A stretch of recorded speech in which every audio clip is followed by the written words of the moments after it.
This is the problem we're trying to fix here. That tire is leaning out at the top. This is on both sides of this truck. It's obviously wore out the outside edge of my tires already, so I need a new set of front tires for this car. Now the leaf springs here seem to be the culprit, even though they don't look like they are. I replaced them about 5 months ago with stock style leaf springs.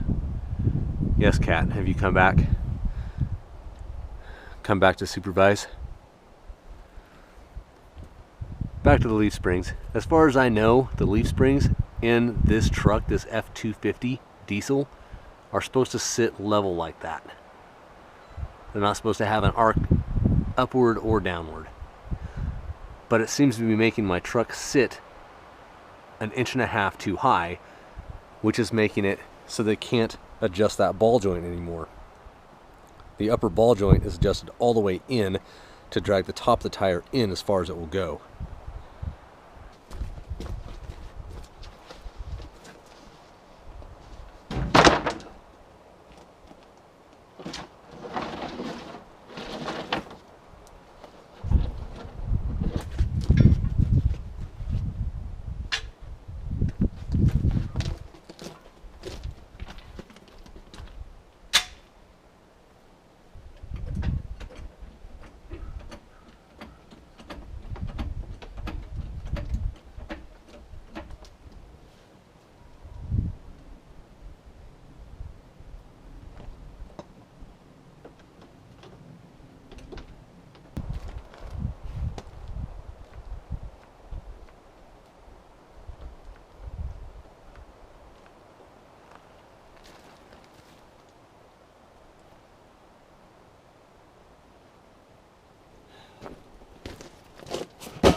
So these two brackets are going, one right here, I think that one goes right there. This one goes on the back side that you can't see.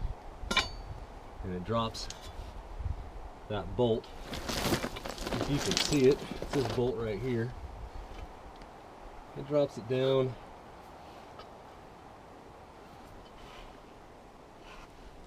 about that far, another 1.5 inches, approximately, measuring by fingers. And it does both sides, so you don't have to worry. What it does is it makes these axles more of a straight line because it all sits more level. So we're hoping, cross our fingers, I get done busting my knuckles with a bunch of wrenches at this. Lets these tires sit flat, and all I have to do is get a toe alignment and we're good to go.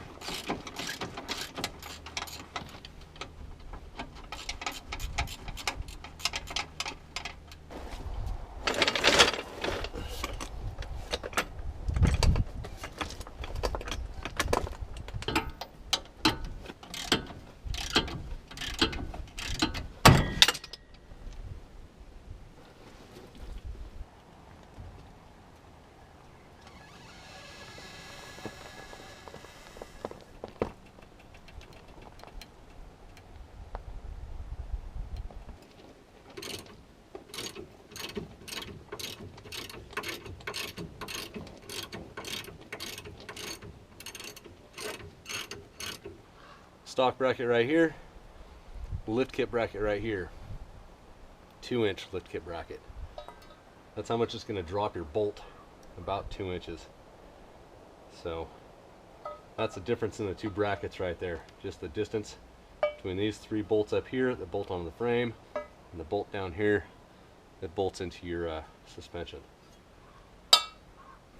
So most of this little swap right here is done with wrenches and sockets. I don't have my air compressors way down yonder down there. I probably could run enough air hoses up here to use air, but it's not really, there's not really that many bolts. This is a Craftsman wrench.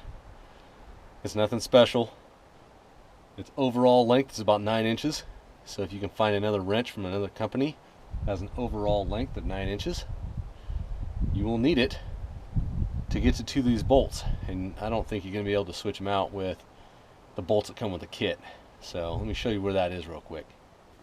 So here's 3 bolts where the front bracket bolts on and hangs down. There's 3 bolts back there where the back bracket hangs on and bolts on and hangs down. Up on the top side of this cross member, hopefully you can see all this, are the bolts that go straight up and down for these brackets. Now these you can reach with a regular 15mm wrench from the front here, right underneath the oil pan on top of that cross member. On the back side of this cross member is your oil filter. You can see right there in the corner, and your oil pan drops down. Oil pan drops down, you can't get a wrench in there for anything. That's where this wrench comes in. Because this cross member kind of does little dips where these bolts are, this reaches right back here and is just long enough to get on top of those bolts.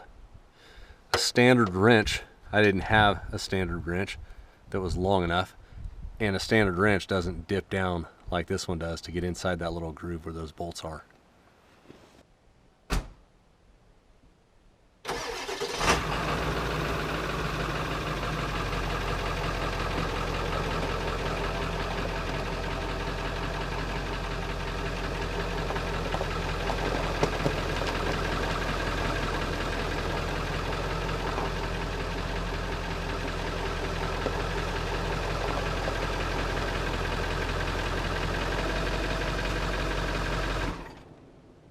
Looking down the driver's side, looks like that front tire is leaning in just a little bit at the top, which is exactly what I wanted to see.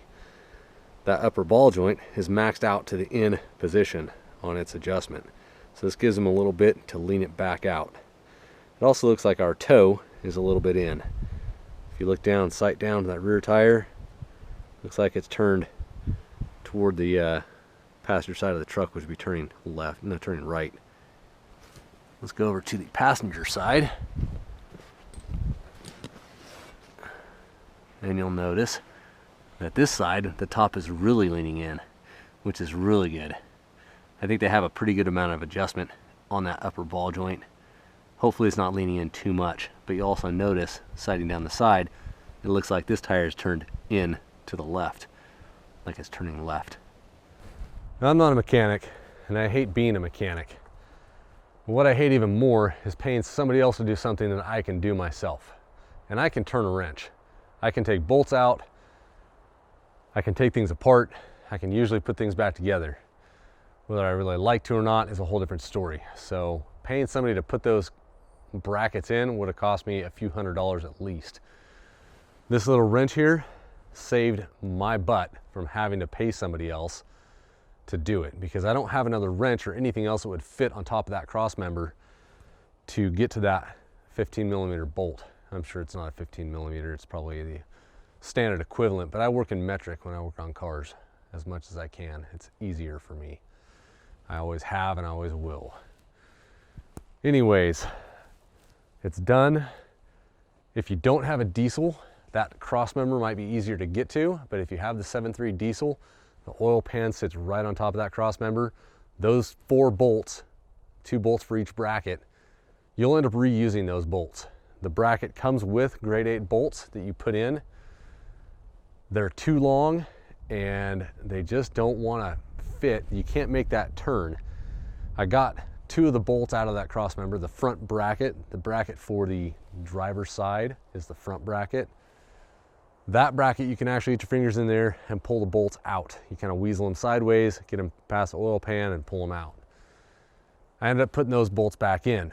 Now the bolts for the back piece, that back bracket, the bracket for the passenger side, front swing arm, whatever you want to call it, those bolts you can't even get out. There's no way to get your fingers in there to get the bolts out, more or less get new bolts in there, so I didn't even try. I let the bolts sit there and hang through the holes I was really careful putting the bracket up there, threaded the nuts on again, real nice and easy, and tighten them up.